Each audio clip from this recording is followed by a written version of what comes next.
নমস্কাৰ বিএগাছ ফাৰ্মলৈ আপোনালোক সকলোকে স্বাগতম জনাইছোঁ। বন্ধুসকল, আজি মই আপোনালোকক দেখুৱাম মই গাহৰিৰ কাৰণে 100 কেজিৰ দানা 100 কেজিৰ দানা কেনেকৈ প্ৰস্তুত কৰোঁ, কি মিক্স কৰোঁ আৰু কোনটো কিমান পৰিমাণৰ দিয়া হয়, এই গোটেইবিলাক আপোনালোকক আজি মই জনাম। গতিকে ভিডিঅ'টো প্ৰথমৰ পৰা শেষলৈকে চাই থাকক। বন্ধুসকল, এয়া প্ৰথমতে লৈছোঁ মাকৈ গুড়ি 50 কেজি।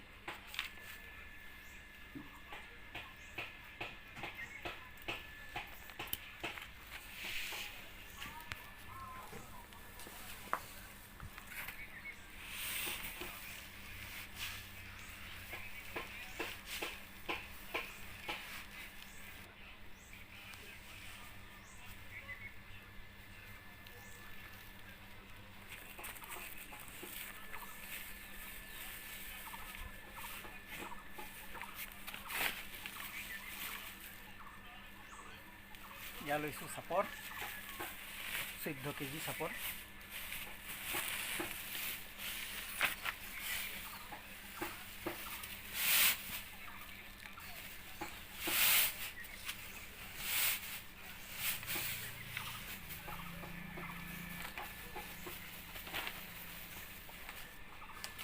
ইয়া হৈছে ৰাইচ পলিচ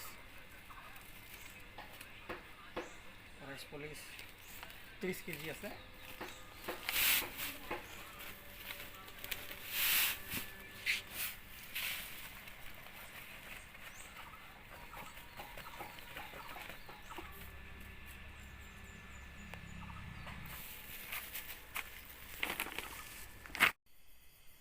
ইয়া দিছোঁ শুকান মাছৰ গুড়ি 4 কিলো।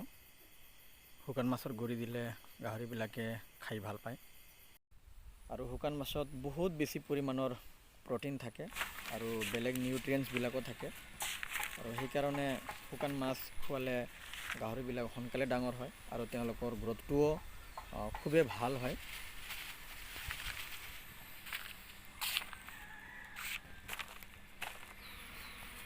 এয়া হৈছে নিমখ 1 কেজি আছে।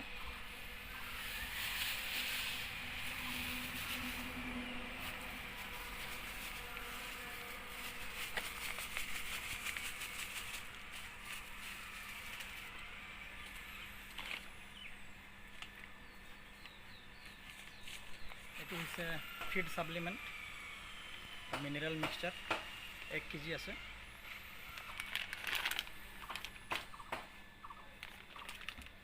ইয়াত আপোনাৰ কেলছিয়াম আছে, ভিটামিন এ আছে, ভিটামিন D3 আছে, ভিটামিন ই আছে আৰু বাকীবিলাক অলপ আছে। এইকেইটা অলপ বেছি পৰিমাণৰ দিয়া আছে।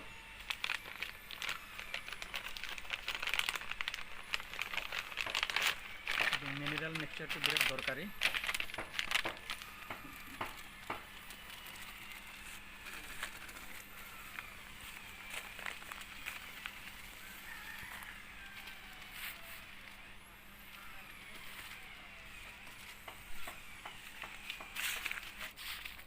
বন্ধুসকল, এয়া হৈছে টেট্ৰাচাইক্লিন, এণ্টিবায়'টিক হয় আৰু এইটো বহুত ধৰণৰ বেমাৰৰ পৰা, বিভিন্ন ধৰণৰ বেমাৰৰ পৰা গাহৰিবিলাকক বচাই ৰাখিব পাৰে, সেইকাৰণে এইটো দিয়া হৈ আছে।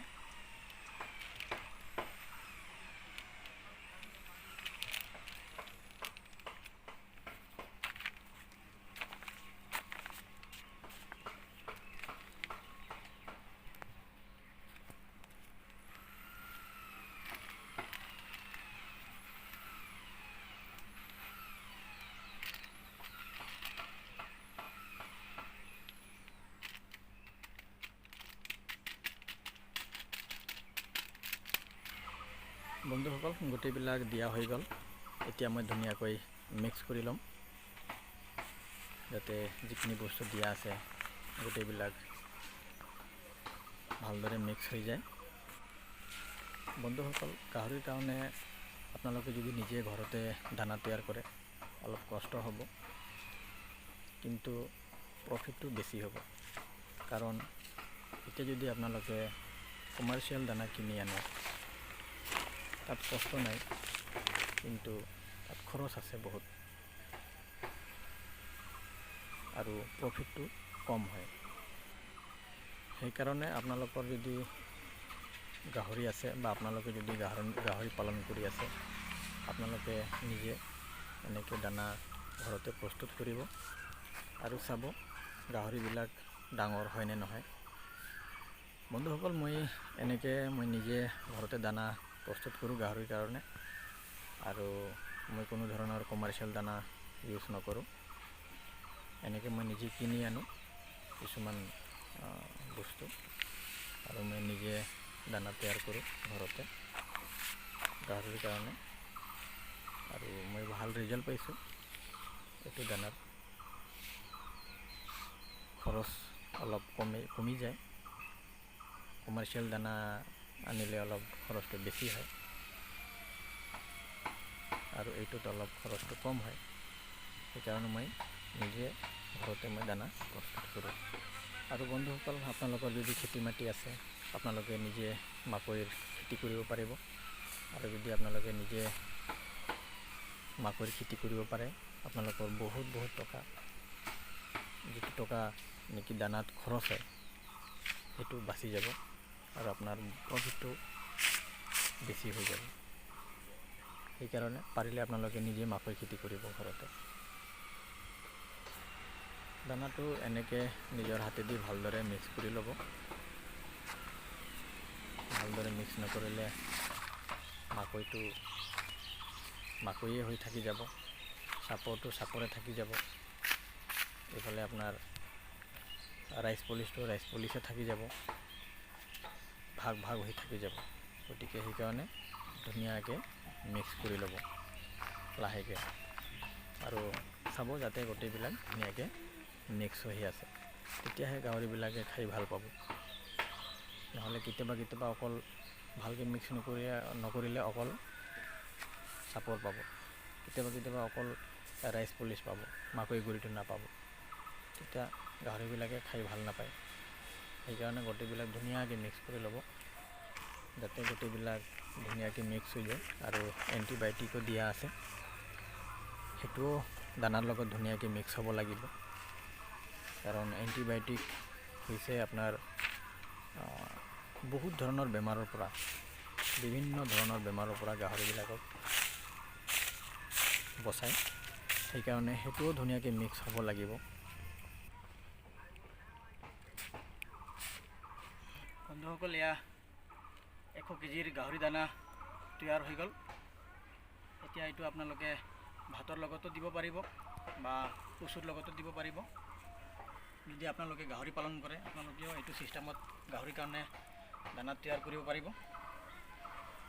এনেকৈ ঘৰতে দানা প্ৰস্তুত কৰি গাহৰি পালন কৰিলে গাহৰি যে ডাঙৰ নহ'ব তাৰ কোনো মানে নাই, ডাঙৰ হ'বই, আৰু আপোনাৰ প্ৰফিটো বেছি হ'ব।